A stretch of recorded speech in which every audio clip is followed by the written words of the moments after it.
I think he could have done a lot there with the time travel idea. Yeah, especially, definitely. I mean, you have Van Damme, which you can't go wrong with, and I think he could do it today. But I don't know if he would be up for it. I know he's too busy right now doing a Kickboxer remake and a sequel to the Kickboxer remake. Damn. So, yeah, damn. There it is. Van Damme. Van Damme. Oh, Van damn it.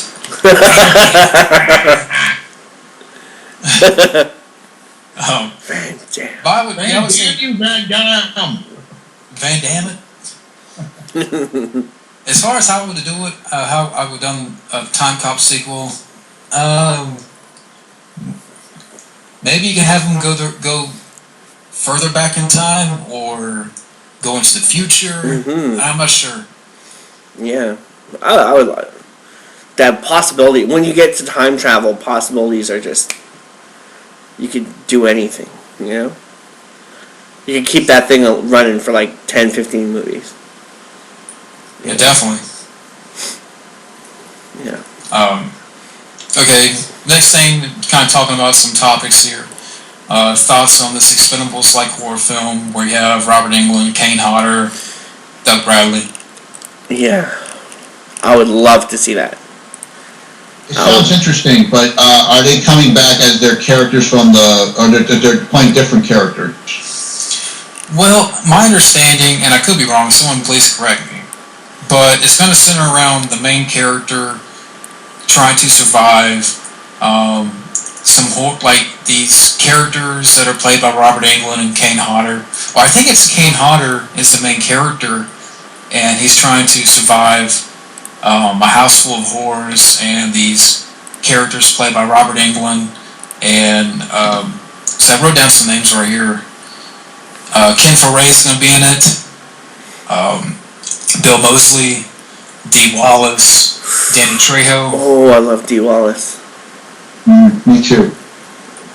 So I don't know how they're going to do it. To be honest, I don't know. I heard for a while Bruce Campbell wanted to do something like that with like Freddy, Jason, Michael Myers, and have like a big showdown as Ash. Well, I know Gunnar Hansen wrote the script before he passed. Really? Yeah. That's fantastic. So, I think it could work. It just depends how they do it. Yeah, like same thing with the Expendables. It depends on the people and the ego. You got to have the right people with no ego. You got to do it extreme. I heard that they wanted to do something like that, but with the Scream Queens, like from Friday the 13th and Nightmare, where they team up and they're setting a trap for this killer at this cabin or something. My only request is if they do that, do it practical. Yeah. Yes. No CGI. Yes. Keep it real, people. Keep it real. And I do feel that you need a couple more guys in there. Like, I know there's a whole lot more they haven't named yet, but definitely guys like Brad Dourif. Yeah. I mean, the voice of Chucky. Yeah. You should have some for him. Tony Todd, Candyman. Yeah, Tony Todd would be amazing. I don't know if he's in the film or if he's being considered. I don't know. Michael Rooker. Definitely. Great in there. Yeah, Henry, yeah. But it just depends, I guess. I would see it in a heartbeat, definitely. I want to see it in the big screen. I'm getting sick and tired of straight to video shit. But either way, I would love to see it. You know, it would be cool if they had the guy from Phantasm, but he died. Yeah, he died this year. I gotta fucking call Mark Patton back. Last time I talked to him, he said he was going through he was really in bad condition.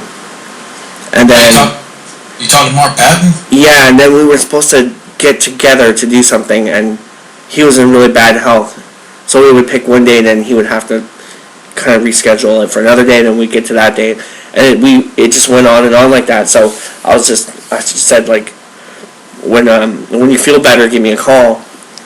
But he was saying that he was in really bad health. Wow. And I know, like he was rushing because he had the Kickstarter ending for Scream Queen. Yeah, I heard about that. Yeah, and it was just at the time when they finished the Kickstarter for that I was talking to him. It was maybe 2 months ago or 3 months ago. So I gotta write to him. I gotta write to him again. Damn. Yeah. You know Mark Patton, man? Oh yeah, he was in Nightmare on Elm Street 2. He played Jesse. Yeah. Mhm. Yeah, I heard something like he was going through some health problems. Yeah. So I wanted to talk to him about that Jimmy Dean movie he did. yeah. Come back to Five and Dine. Jimmy Dean. Yeah. That was with Cher, right? Yeah. Now apparently Cher's going through health problems. Really? Yeah. Apparently that's what I read that somewhere yesterday. Damn. Yeah. My sister had a newspaper she brought back from the States and something in there. Anyway. But moving on to the next thing, I don't know. I sent a link to you guys regarding the deleted scenes for Mrs. Doubtfire. Kind of touched on that for a minute or two. Mm-hmm. I did see the post. I didn't get a chance to watch it, but I will. But yeah, it's nice that they showed it like that. It breaks your heart to see how good Robin Williams was, and to know that we'll never see that again, because there's only one. Yeah, definitely. I mean, because I saw the deleted scenes, and if there's one scene I would have kept is between him and his daughter. Yeah. Because the ones that came after weren't, just I didn't care for it, to be honest. But especially in that first scene, and if you watch Wild Man, you know what we're talking about. There's a scene between him and his daughter. They talk about family, and it just definitely shows how great Robin was as an actor. Yeah. And they should definitely have kept that. And I still like the film, and Robin Williams is still missed.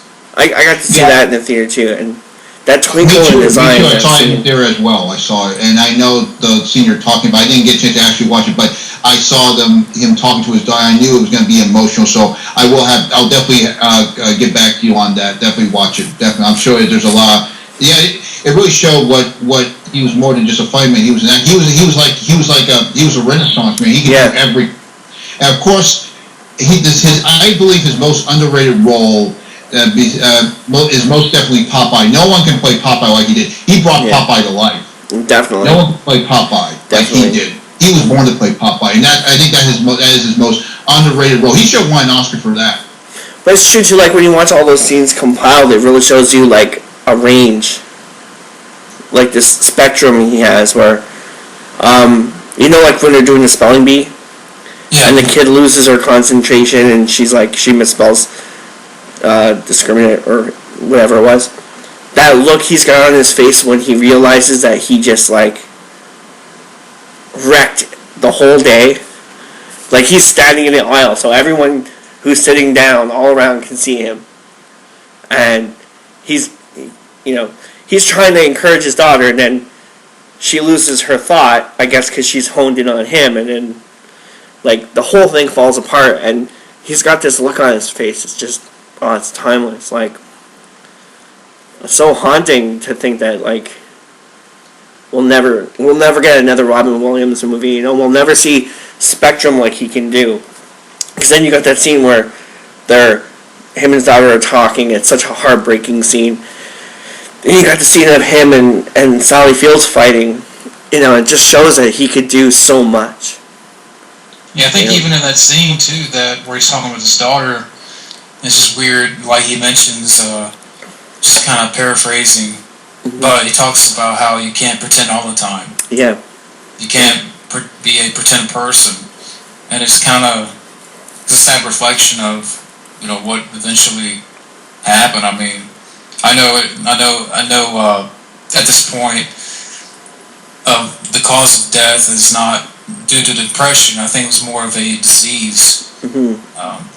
But I still miss the guy. I still miss. He's definitely left a legacy. Oh yeah, Most definitely. it's such an Definitely. inspiration. Oh, definitely. A total inspiration. There'll never be another Robin Williams, but he still lives on in his work. Definitely. It's weird because that's like one of the deaths that, like, it had such an impact when I heard it. Because like growing up, you never expected to happen to anyone like him. yeah, because growing up, Robin Williams was such like in a big part of my childhood, as of yours, you know, growing up in that era, like that Robin Williams era, and it just seems like the one person who did not deserve for that to happen. You know, And he's made a lot of great movies. I mean, Good Morning Vietnam, The Fisher King, Toys. yeah, Good Will Hunting, Hook. Don't forget Hook. I think Hook. I think that is my favorite Peter Pan movie of all of them. I think that's the best. It's very underrated. Yeah. And I like he did this very cool movie called Moscow on the Hudsons. He played a Russian guy who's in America during the Cold War. He's trying to get his start in America. It was a fun role, a very fun role. And of course, he did this movie with Tim Robbins called Cadillac Man. You ever seen that one? Yeah. Yes. It's funny. It's just, Yep. it shows just like how much power he had. Like, I still get like even now talking about it. We can't forget Aladdin either. Yeah, like even now talking about it, I get kind of misty-eyed thinking about it because he was just so good. He was just so human. He just had that human spirit, you know. Yeah, I miss the guy. But moving on to the next thing, which I know we've talked about before, just touched on it a little bit, but I know now it's confirmed Johnny Depp is playing the Invisible Man. So we're not going to see him on the screen. I know, it'd be different, right? All right. I mean, it seems like another character for Johnny Depp. I mean, what are you going to have, Tim Burton direct? Is he I wouldn't be directing? surprised. No, I don't know. They haven't said who's going to direct yet, but I just had this feeling it's going to be Tim Burton. Yeah. It's for Universal, and Universal's doing the same thing with Tom Cruise because he's doing a Mummy remake. So they're going after like the original, like the vaulted, like the noir era. Yeah. Yeah, I heard they're going to go back to the Universal monsters. I heard they're going to remake all the Universal monsters, and oh god, Johnny Depp, he's a good actor.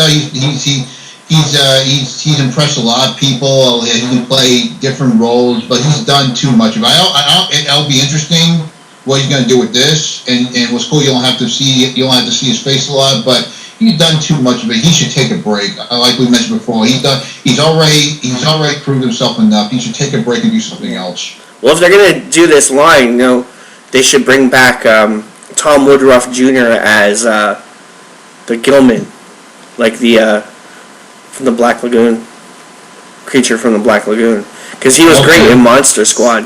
That was actually Tom Woodruff Jr. in the Monster Squad.